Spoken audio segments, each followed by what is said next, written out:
திருக்குறள் நூல் அரங்கேற்றம் என்கின்ற இந்த நூல் என்னுடைய 15 ஆண்டு கால உழைப்பு. ஆங்கிலத்திலேயும் மொழிபெயர்த்திருக்கிறார். அதற்கு பிறகுதான் திருக்குறளுடைய பெருமை பலருக்கும் தெரிய ஆரம்பித்தது. இதனுடைய தொடர்ச்சியாக 1850களில் நமது நாட்டில், நமது தமிழகத்தில் தோன்றிய மிகப்பெரிய ஒரு ஞானி அவர் நமது அருட்பிரகாச வள்ளலார், ராமலிங்க அடிகள் என்று போற்றப்படுகின்ற அருட்பிரகாச வள்ளலார் அவர்கள் திருக்குறளை கையில் எடுத்து எல்லோருக்கும் பாடம் எடுத்தார். அவர் பாடம் எடுக்க தொடங்கிய பிறகுதான் திருக்குறளின் மகத்துவம் அனைவருக்கும் தெரிய ஆரம்பித்தது. இந்த திருக்குறளை நாம் விடக்கூடாது என்று ஒவ்வொருவரும் அந்த திருக்குறளின்படி நாம் நடக்க வேண்டும்.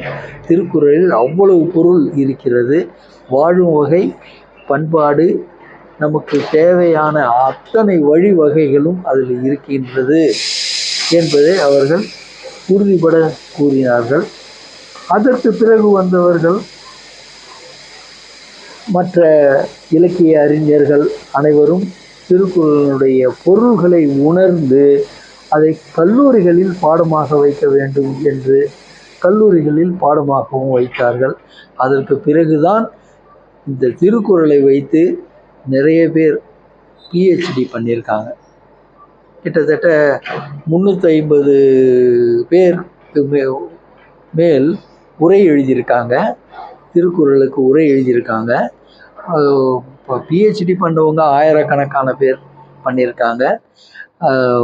மொழி என்கின்ற வகையிலே பார்க்கும் பொழுது 120 மொழிகளுக்கு மேல் இது மொழிபெயர்க்கப்பட்டிருக்கிறது. ஆங்கிலத்திலே மட்டுமே ஒரு 40 பேர் மொழிபெயர்த்திருக்கிறார்கள்.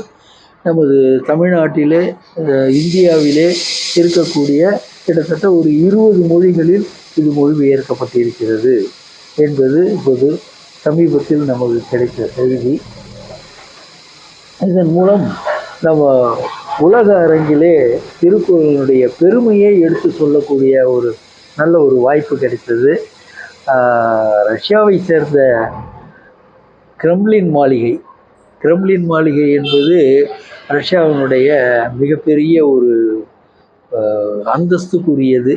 அந்த மாளிகையில் ஒரு மிகப்பெரிய பொக்கிஷங்களை எல்லாம் பாதுகாக்கிறதுக்கு ஒரு புதையல் என்று அவர்கள் உலக அளவிலே இருக்கக்கூடிய அத்தனை சிறந்த நூல்களை எல்லாம் தேர்ந்தெடுத்து அதை ஒரு புதையலாக வைக்க வேண்டும் என்று அவர்கள் எடுத்துக்கொண்ட அந்த காலகட்டத்திலே நமது திருக்குறளும் அதிலே ஒன்று. திருக்குறளும் அந்த புதையல் பட்டியலில் இருக்கிறது என்பது நமக்கு மிகப்பெரிய பெருமைக்குரிய செய்தியாகும், மகிழ்ச்சிக்குரிய செய்தியாகும்.